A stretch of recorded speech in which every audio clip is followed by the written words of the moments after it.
The following feature presentation is part of the Skywalking Network.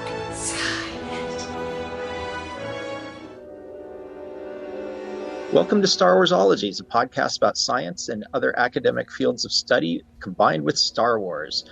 I'm one of your hosts, James Floyd, and I am a freelance writer for StarWars.com and Star Wars Insider Magazine.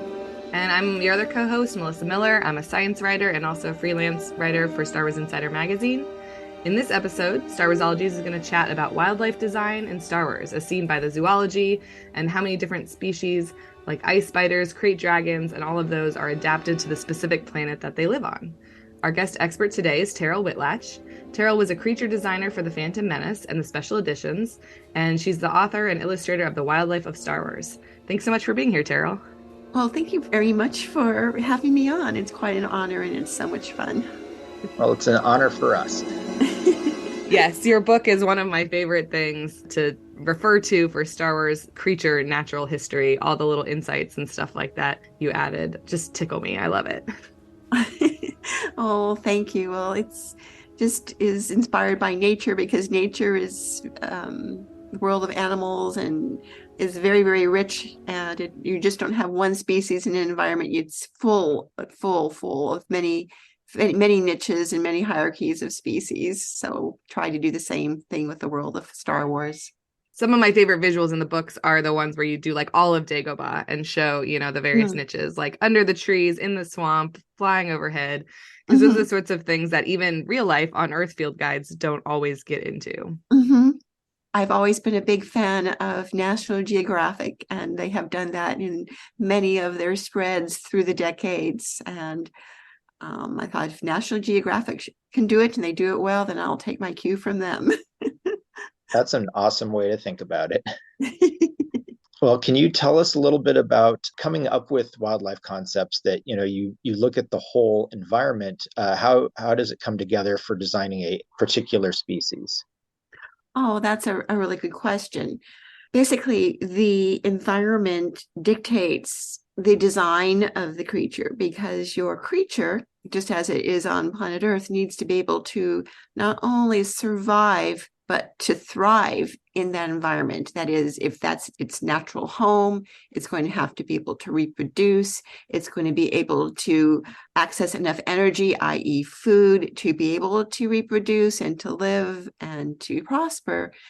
And so if your planet is an ice planet, your creature is going to have to be able to stay warm. So taking inspirations from planet Earth, perhaps this creature has a lot of very, very dense fur. We can look at, polar bears.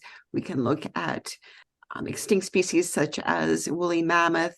We can look at musk oxen, prairie caribou, harp seals, all those animals, and what is it that keeps them warm? Why are they successful and happy in that environment? And how can we construct a creature that has perhaps similar characteristics for a Star Wars world? Obviously, it might be an animal that may resemble in some respects, a polar bear, but it's obviously not going to be a polar bear because this is a altogether alien species that originated on a planet that is not Earth, but there can be convergent characteristics. For example, wampas are sort of like the polar bears of Hoth, and tauntauns are sort of like the musk oxen of Hoth. Even though they're bipedal, they still fill that musk ox niche. So you kind of go from there, even though, well, let's see, tauntauns are technically actually a sort of furry reptile. Right. Yeah, we can get right into that. I was definitely curious if reptomammalian and also reptavian, are those terms that you coined? Is that something you've heard before? Okay. Yes, I made those up. So I guess now they're part of the Wikipedia language. Now we know. If you listen to our previous episode on herpetology, we were wondering if they're real life reptavians, but now we know where the term came from. I suppose maybe the closest equivalent we have on planet Earth would be echidnas and platypuses. They're mammals. They do have some reptilian characteristics, such as laying leathery eggs, but they do nurse their young with milk and they are furry. So I guess Yeah, I feel like if you put a platypus just as is in any Star Wars world, you'd be like, yeah, sure, that looks normal there. Yes, actually. Well, maybe platypuses actually did not originate on Earth. They came from the Star Wars galaxy. Yes, I love it. That would explain a lot. Yeah, accidentally got here on an asteroid or a comet or something like that. Yeah, so now we know why animals are so strange in Australia. Honestly, I feel like that's as good of an explanation as I've there we I've go. We solved that problem. Yeah. Well, just to back up a little bit, how did you get into this field? Give us a little bit of information about your background in zoology and then how that sort of pivoted towards the illustration and Star Wars in specific. Okay, well, ever since I was really, really little, I loved animals and nature, and I loved to draw animals and nature. And my father, who was a naval officer, but also taught biology, high school biology, when he was not on the carrier, he would take my sister and I to, we grew up in the San Francisco Bay Area, and he would take us to the various natural history museums, such as the California Academy of Sciences, and both the Oakland Zoo and the San Francisco Zoo, like every other weekend. And just, that was like my world. Just loved all of that stuff. And I got dinosaur books for Christmas and toy dinosaurs. And then my grandfather also had a ranch with horses. Horses were the first furry animal I ever touched. I am a horse obsessive person to this very day. Anyway, so I also was exposed to like Smithsonian Magazine and National Geographic Magazine, the Time Life Nature series at a very, very young age, and just poured over those natural history illustrations, particularly the prehistoric reconstructions of prehistoric mammals, actually, by J. Maternes, who did these beautiful murals in the Smithsonian for the Smithsonian Institution of Cenozoic Mammals. And I said, yep, that's what I want to do when I grow up.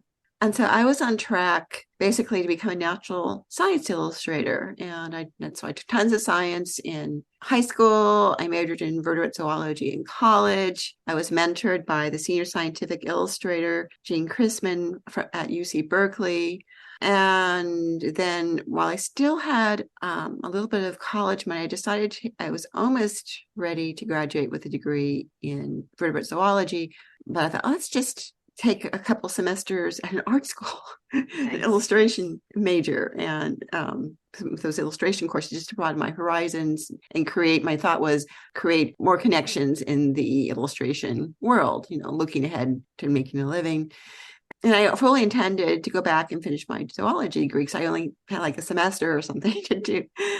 And this is, of course, when college is way, way less expensive than it is now. That's my caveat. But anyway, at one of these art schools, this was the Academy of Art College. It was not even accredited yet and not as large as it is now. Anyway, to graduate, you had to participate in a spring and senior show.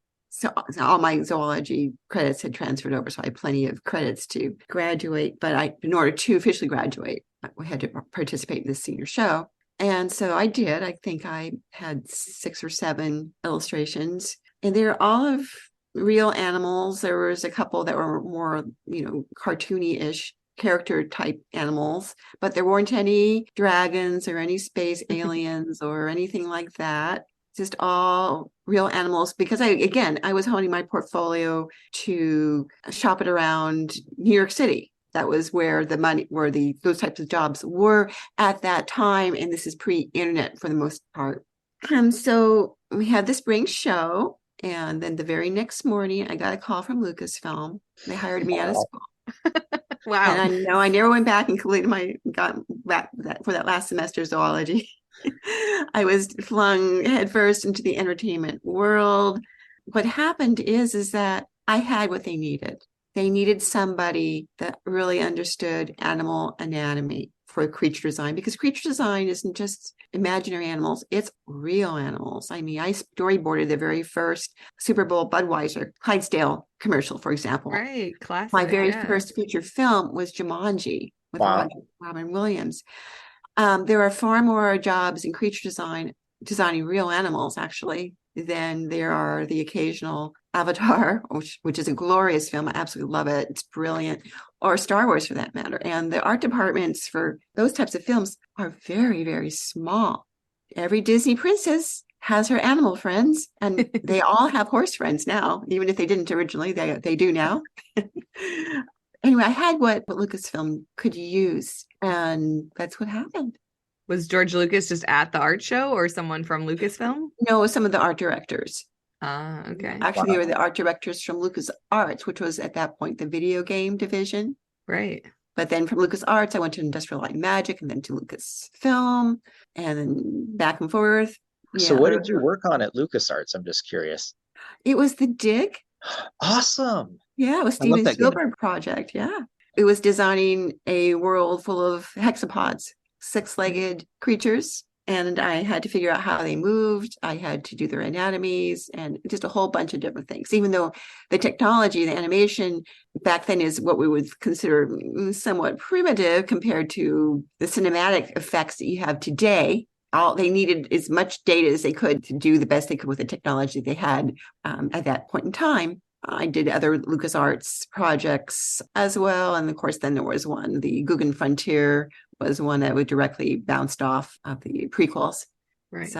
So what was your connection to Star Wars before that? Had you seen the original trilogy or had any relationship with it? Okay. Yeah, I saw the original trilogy. I was in high school. And when that exploded upon the scene, which is amazing, it is still amazing because those are all practical effects, beautifully done practical effects. And I think because of the exposure I had to the Navy and seeing the huge aircraft carriers at Alameda Naval Base, that's where my dad was stationed, and the immensity and the complexity of those ships, and then seeing a even more over-the-top version of those types of ships, carriers, and battleships was a very visceral feeling.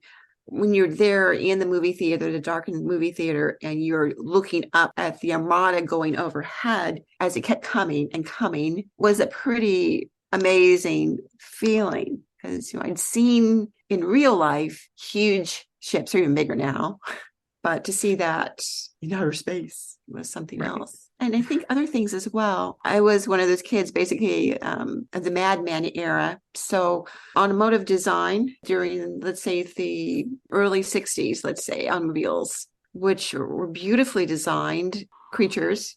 The car we had was a 1963 Ford Galaxy. Even the rear lights looked like the nacelles of the Enterprise. Right. Beautiful space age Don Draper car. So to see vehicles, say on Tatooine, like the land speeders, was very much like seeing a Ford Galaxy just without the wheels. It was a very, very grounded in Earth reality and design. You mentioned grounded in reality and how it makes sense. When you worked on the special editions, how much freedom did you have to make designs that were both grounded in reality and alien, and was there influence from George Lucas?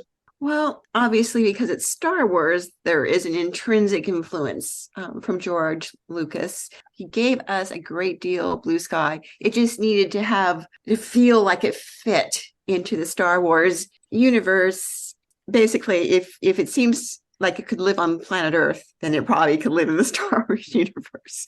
Because that's one reason, well, probably the main reason that people are so captivated by Star Wars is it's very familiar to what we experience here on our planet, both in nature and even in human culture and technology. It's not very far removed. Eopies are similar to camels, or they're similar to prehistoric mammals, the Chenias of South America. They're believable creatures. We could imagine petting one, or maybe not, riding one, or seeing them in a zoo.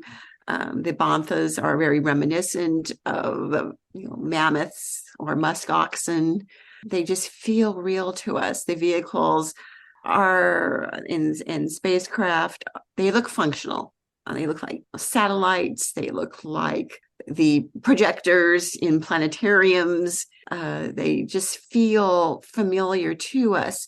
And so designing other animals to, say, live in the swamps of Naboo, it was pretty much taking the structure, the foundation already given on planet Earth, and then adding whimsy to it. I would say designing for Star Wars, as opposed to say design for Star Trek, you have to have a little sense of humor. Mm-hmm. There's a built-in humor, which comes originally from George Lucas in Star Wars. And that's another reason why it's endearing. The little incidental creatures, I call them duders, can be really funny. So for me, it was like combining real life animals. And I didn't like combine, like I'll say, here is a tiger. I'm just going to just kind of put a weird head on it. No, I didn't do that. I was inspired by, various predators on Earth and other things, but mixing real Earth species with Dr. Seuss was sort of what I had in mind. So definitely you look at the Kadu and it looks like it's a real animal, but it kind of has that little humorous whimsy to it. Yeah. And I was thinking of the bantha too. That's such especially with the newer shows, we keep going back to Tatooine and seeing more about banthas, but I was paging through the field guide last night and they have like prehensile grasping tongues in your field guide. And that's definitely not something you got, I assume, from mammoth design or ox design. No, but even though the banthas weren't original with me, I enhanced them. Right. And I had to figure out, how do these animals feed themselves? Obviously, they were acted, by Asiatic elephants, underneath the big furry costumes. Elephants have extremely short necks. Elephants have extremely long legs. How do they feed themselves? They have a very, very long trunk, which is basically an extension of the upper lip with the nostrils at the end. And well, obviously the banthas don't have that. They do have very large, wide mouths, but those wide mouths are very far off the ground.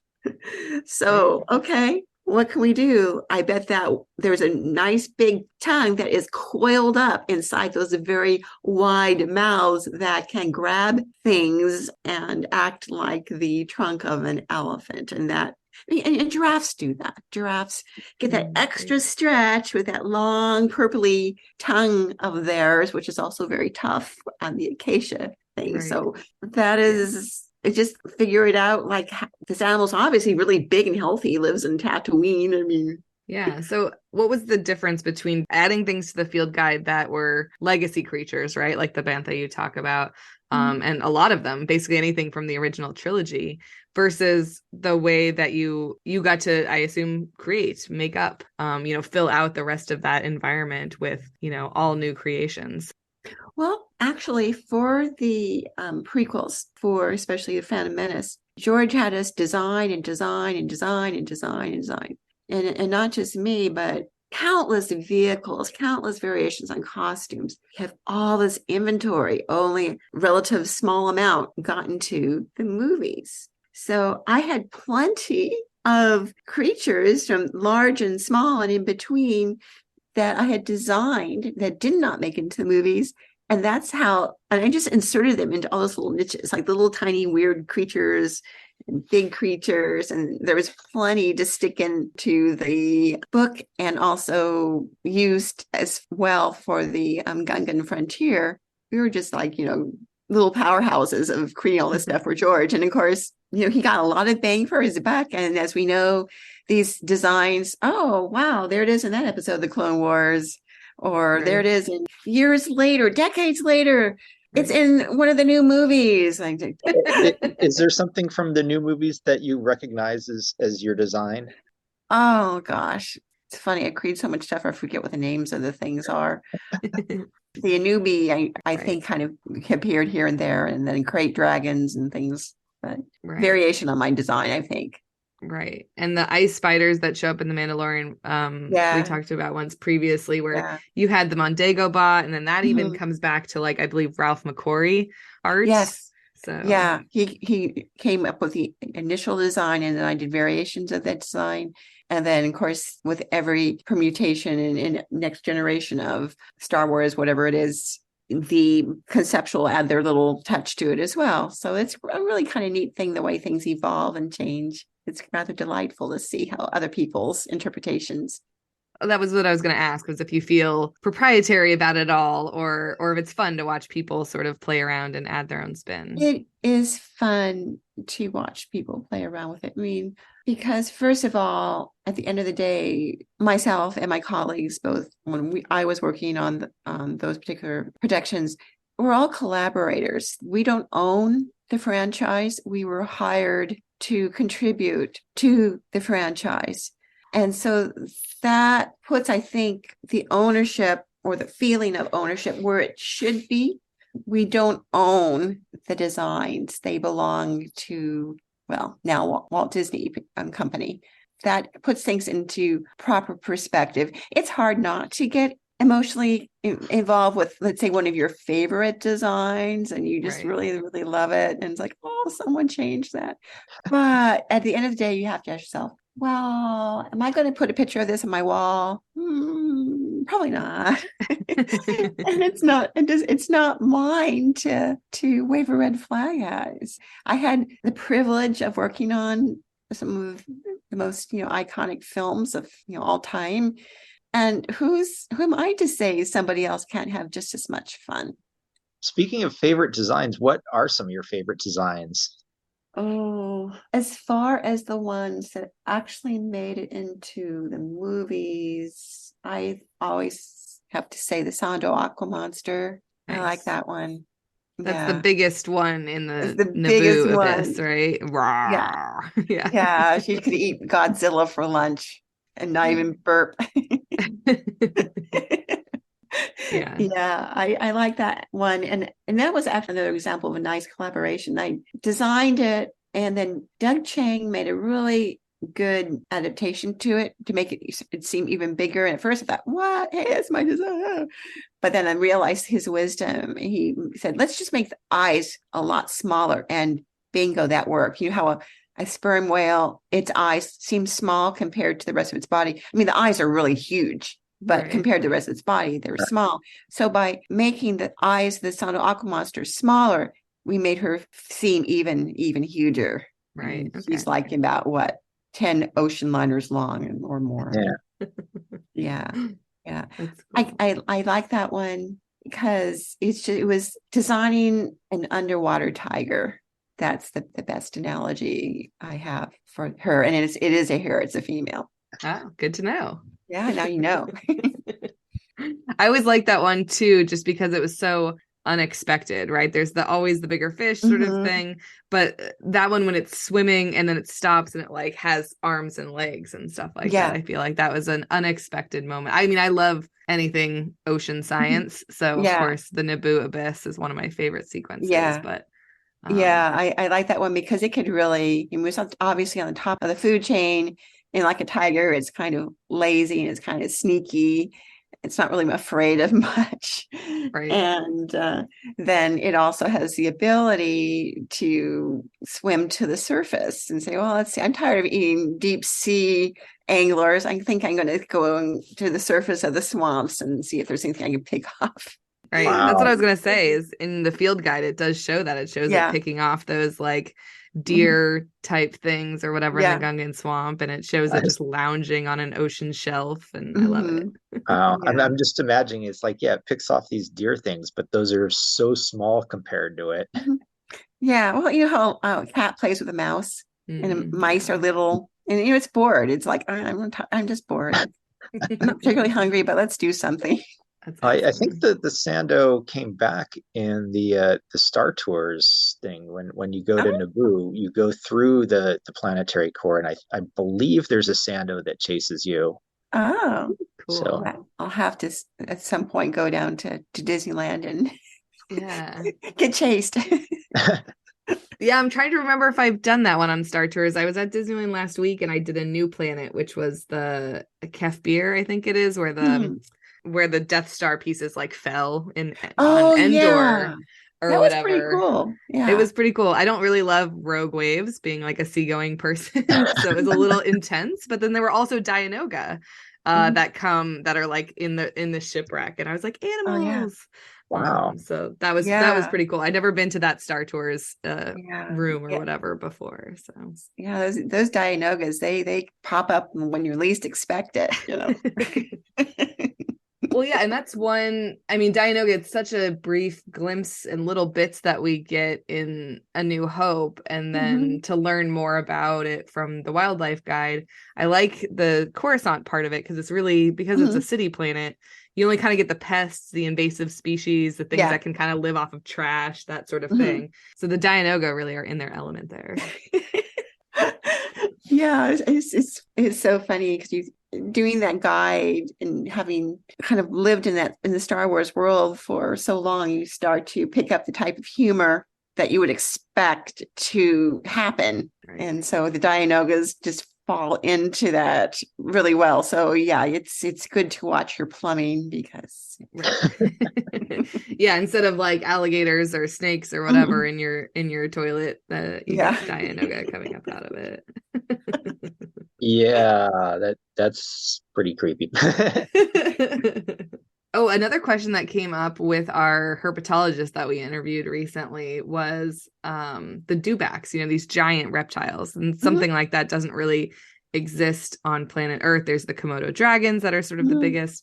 Obviously, there were dinosaurs back in the day, which aren't quite reptiles, but we were wondering if you thought maybe the dewbacks would be venomous like Komodo dragons, where if they bit like a stormtrooper or something like that, then the stormtrooper would be poisoned. It's possible. I mean, or, they could also just be highly infectious, like some of those reptiles, also the risk of infection after a bite from one of those giant lizards. Yeah, they do move somewhat like a Komodo dragon, kind of exaggerated side to side motion. I designed them more with the expectation that they would be animated, like more like as we think dinosaurs would move, because their limbs aren't exactly sprawled out. But that's okay. But that's an aside. As far as they're being venomous, it's very possible they could be. That never came up in the conversation. I didn't really think about it too much because I thought, well, these animals, they're being ridden as beasts of burden. They're practical, and probably they would not be chosen as reliable mounts if they are going to turn around and consume the rider or at least dismember or die a horrible death type of thing. Although when I think about it, animals that people ride, I'm thinking about camels aren't necessarily the safest animals to ride. Depends on, the individual. Elephants, horses, all of those. I mean, and I have 2 horses. I have 2 dressage horses, which are very, very sweet and very, very nice. And I don't think they're going to eat me tomorrow. All 3 of those animals are very powerful and can do, damage and have. Right. So there's always the potential for disaster. Right. Well, yeah, it is kind of interesting that in Star Wars, they're riding things that look like carnivores, which is something we don't do on Earth. Right. No, we don't see many people riding lions. Right. Well, yeah, there's that line between domestication versus is it just tolerating you because you feed it sort of thing. That you don't really want to find out. Yeah. It's just too unpredictable. Right. Well, I'm curious if in the concept artwork, if you ever knew that you were designing for a practical animal, for like a horse to have a costume on, or, the way that like the Banthas, you said, that was a dressed up elephant. Or if you knew that it was going to be models or knew it was going to be visual effects. Yeah, that's a good question. For the most part, for the prequels, the given was, unless told otherwise, these are digital characters. So, and primarily, I think trying to think if there was a practical creature. Well, there is some in the cantina scene for the remastered version. Ketwall, that was basically a puppet, an animatronic puppet. But as far as the other animals, I think the assumption was that they're all going to be digital characters. That said, all those characters had to have fully realized anatomies, side, top, bottom, front, back, fully realized musculatures, fully realized skeletons. So there was a very much of a paleontological aspect to them because George wanted them to be as real as they possibly could. Because if you think about it, the big blockbuster film immediately preceding Star Wars was, Jurassic Park. And so our animals had to be as good as, if not surpass those dinosaurs. So when it came to like coloring the animals and giving them designs for their skin tones and stuff, how would you envision that? Well, again, I looked at where the animals lived and if the animal was a prey animal, predator animal. In most cases with mammals or mammal-like animals, they're not usually going to be as spectacular as, say, male birds in breeding plumage. But there are key aspects that you can do with those types of animals to make them distinct and interesting.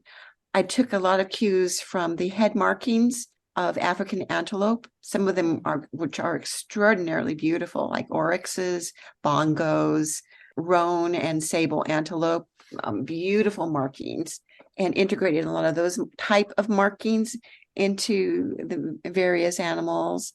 I looked at body patterns, stripe patterns, did variations. And so that's how I designed the different colors. With others, the ones that maybe were more reptilian, I could add maybe brighter splashes of colors here and there, like to a dewlap or something.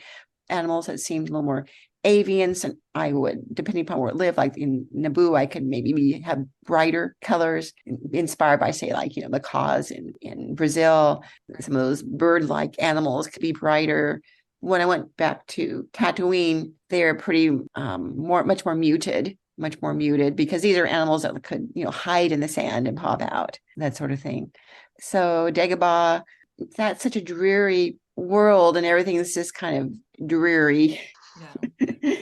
And so things were dreary. And of course, you can make the eyes of an animal like zingers, like bright red eyes or something like that. It depends where you want it to look. Usually, as in nature, unless an animal is trying to deceive the eye, like butterfly fishes with their false eyes towards their tails, the face is usually a focus point for animals in communication, just like it is with human beings. Do you have a favorite animal in Star Wars, whether or not you designed it or not? Well, I mentioned the sando aqua monster. Gosh, there's so many animals. In the book, Wildlife Star Wars, which is there's another species, which is a semi-amphibious land-dwelling relative of the sando aqua monster, which is the Zalaka. Those are rather equinesque, horse-shaped carnivores that in Gungan lore, the Gungans try to tame as a sign of quote-unquote manhood ritual. Right. Okay. So, but those were designed for the film, but they ultimately did not make it into the film. Okay. In the film itself, I actually have quite an affection for Ketwall, who appeared in the cantina scene to replace another character.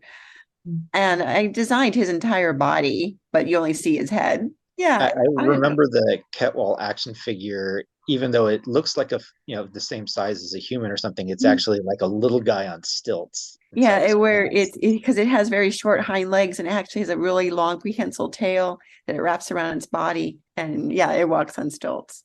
Oh, cool. So the full body design didn't make it into the film, but it made it into the action figure. Yes. Yeah. Because, it's expensive to make these creatures. Right. If you want to see the full body of Ketwall, you can see it in my book, Principles of Creature Design. Okay. Is in there. You can see it in the Star Wars chapter. Very cool. In the field guidebook, there's talk of the holographic zoo on Coruscant, for all of the animals from Alderaan and other things like that have gone extinct. Is that something that existed in Star Wars lore at all? Or was that just sort of you thinking about what would be true of a, city planet? Yeah, I made that. I made that up. I love it. And because there were so many beautiful, and funny creatures for Alderaan, and what a pity for that world to be blown up. And obviously this is an analogy. Let's take care of our planet because it's exquisite and wonderful and rare. I mean, even though the universe is inconceivably vast and it just bears the reason that there is probably life on other worlds. Even so, those worlds themselves be rare if you take in how immense the universe is. And then, of course, you multiply that. Well, maybe there's multiverses. And suddenly our brains start to explode because our brains are too puny to, to conceive of it all. But it's so rare as to be miraculous. and people go about their lives in these narrow little bubbles, and mindlessly, and meanwhile, and if we're not too careful, we're really going to do some damage, as we know. Yeah. No, I love the idea of a holographic zoo, and I wonder if something like that would help conservation efforts here. The extinct rhinos, or the dodo, or passenger pigeons, any of that kind of stuff. So I wonder if there's any tech companies working on something like that, rather than the bringing some of those species back from the dead. Yeah, I mean, it would be pretty awesome to see a woolly mammoth, I will say. Yeah. I totally agree. And passenger pigeons were beautiful, beautiful, graceful doves. And it's such a pity, such a sad, terrible thing. Yeah. Well, I hope to see a holographic zoo. I'm gonna have to look into this, because I feel like the technology is there, and I think that it could be a really important, not even just like teaching tool, but just a way to immerse yourself in, Well, we have those like Jurassic World exhibition things, where they have animatronic. That's right. Yeah. Things. So it's true. Well, just as a way of wrapping up, do you have a favorite Star Wars character? Not necessarily animal, but a character in Star Wars? Well, let's see here. I always liked Princess Leia. She just kind of broke the mold. She had to take care of herself, wasn't afraid to ask for help when she needed it, but she also didn't wait around like, well, somebody save me. Right. Yeah. So she was always a fascinating character. And I think we've seen her arc now from when we first meet her to where she grows up, she matures, and goes into the next life. Right. And of course, many thanks to the late Carrie Fisher for such a brilliant performance. Right. Absolutely. Definitely. And when you get a chance, I recommend the Obi-Wan Kenobi series for some along those lines. I don't want to spoil anything. But... No, I will. I finally have seen all the Skywalker sagas, and so that will be my next one. Well, if someone's interested in getting into zoology, or getting whatever 95% of a zoology degree, or illustration, concept art, what would you suggest to someone who's interested in that field? I would say that if you're interested in that field, you're probably automatically, very interested in science and nature and such. So I would say, usually for natural history illustrators, they have a academic background in one of the biological disciplines. Let's say in mine was, zoology, because that's the part that I was particularly interested in. And then often it's maybe a zoo major, art minor. There are programs in natural history illustration. There are several schools. The one that comes up to my mind immediately, because I've lectured there, is California State University at Monterey Bay. It has a very good natural history illustration program. It teaches you the techniques, both traditional techniques in natural history illustration and digital techniques in natural history illustration. And you go through that program, you develop your portfolio. Those are very good programs to pursue, and I would highly recommend looking into that. Creature design, it's really important to really love and appreciate real animals first and foremost, because that has a direct application and trickle-down effect into your imaginary creatures. If you have that appreciation of real animals, you're able to create believable creatures that your audience can have empathy with, as opposed to being, objective about it. Even if you say you're creating dragons, you want your dragon to feel like it could exist. And interestingly enough, even dragons that are very stylized, like Rana and her dragon, the most recent one of Disney, beautiful, exquisite, but you feel like that dragon can exist. It's existing in that particular universe and that design aesthetic, but there's a lot of realistic things that the dragon does and how it behaves and how it moves. As a creature designer, my style and skills run the gamut from very realistic to extremely designy designs. I'm real nimble within my field, so I'm not pigeonholed in any particularly just very realistic things. No, I can do really whacked out, and I often do, Incredibles style creatures. Right. You just kind of have to be versatile. Right. So also read a lot of Dr. Seuss, it sounds like. I also read a lot of Dr. Well, where can people find you? Are you on social media? You know, you wrote The Wildlife of Star Wars and you mentioned another book. Any other books or publications that people can Oh, look yeah. at to learn more about your work? Well, I have several books out, and one is The Science of Creature Design, published by Design Studio Press. Its companion volume is Principles of Creature Design, likewise published by Design Studio Press. Animals Real and Imagined, same publisher.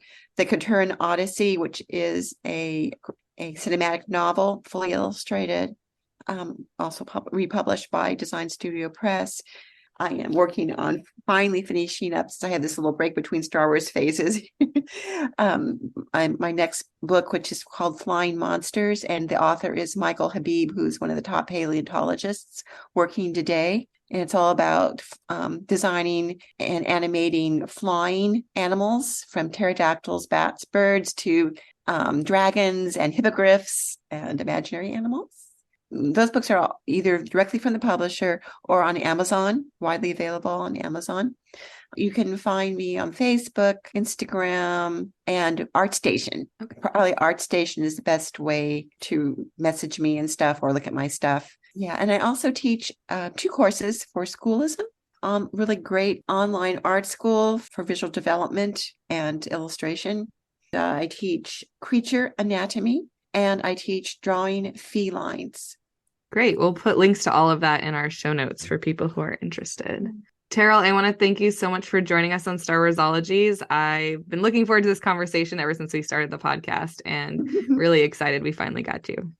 Well, thank you so much for reaching out and inviting me. It's been so much fun. Yep. Thank you so much. My pleasure. That wraps up this episode of Star Warsologies. We want to thank our guest, Terryl Whitlatch, and we want to thank all of you for listening. Are you looking for the links we might have talked about? Check out our show notes page available at skywalkingthrough-neverland.com/star-warsologies/ Also check out the Star Warsologies YouTube channel, where we post the episodes with related visuals from Star Wars. And if you're going to Celebration Europe in London, April 7th through 10th, we've got a couple of cool panels that we're putting together for you. One of mine is called The Science of Return of the Jedi.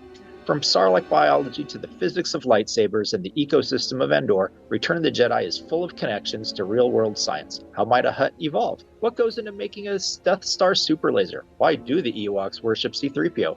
Our all-star lineup brings together experts in all sorts of fields, from paleontology and physics to meteorology and history. Join me in celebrating the 40th anniversary of Return of the Jedi with a look into its science and technology.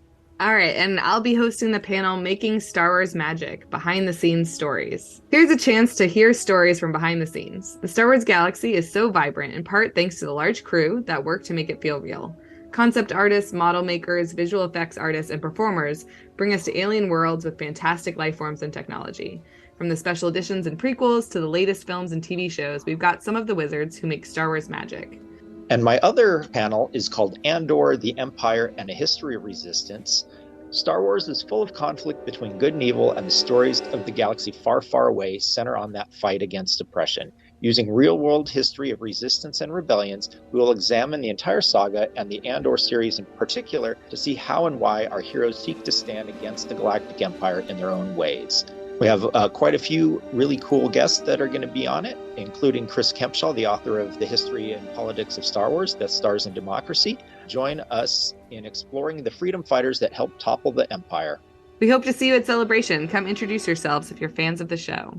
And if you have an idea for a topic for Star Warsologies, or you know an expert we should interview, let us know at Star Warsologies on Twitter and Instagram, or at starwarsologies@gmail.com. That's StarWarsologies.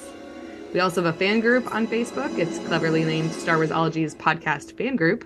So join us today and chat with us and your fellow listeners.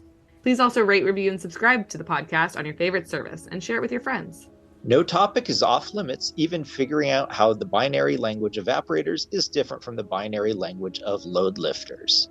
We are part of the Skywalking Network, where you can find a variety of other great shows about Star Wars, Disney, and Marvel, including Talking Apes, the Neverland Clubhouse, and the flagship show Skywalking Through Neverland. And there's a YouTube show called Today in Star Wars History. You can find all of that at skywalkingnetwork.com. See you next time on Star Warsologies, when we'll be sharing the recordings from our celebration panels. Celebration! Woo! Woo!